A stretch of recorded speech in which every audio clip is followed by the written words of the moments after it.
In today's video, I'm going to teach you how to add reference in fields in Framer. We'll walk through adding a reference field in your CMS, connecting the right collections, and then using that new field inside your content, all the way to checking it live. Start by opening your project in Framer and head straight to the CMS panel in the left sidebar. This is where your collections and fields live. First, take a quick look at your categories collection so you're familiar with how it's structured.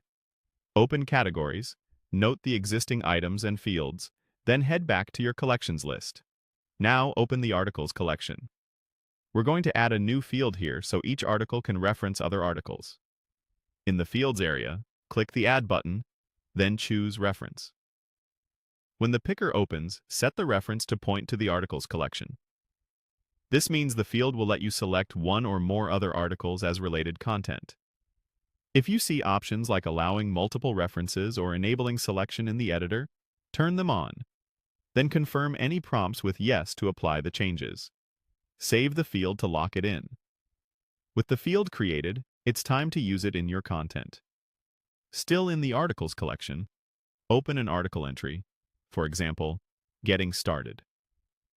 Find your new reference field and click into it.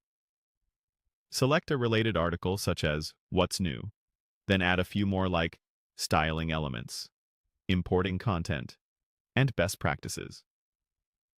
These selections populate the reference field with the articles you want to surface together. If a confirmation or save prompt appears along the way, accept it so your changes stick. Repeat the selection step as needed until the article shows the related pieces you want. When you're finished assigning references, it's a good idea to see how this behaves on the actual site. Click Live to open the published view or preview. Navigate to an article page and click into Best Practices to verify that the related articles you just connected appear where your design expects them, such as in a related content section or sidebar. If something doesn't look right, jump back to the CMS, adjust the selections in the reference field, and refresh the live view. And that's it. You've added a reference field in Framer's CMS, pointed it to the articles collection, filled it with meaningful related content, and verified everything on the live site. This simple setup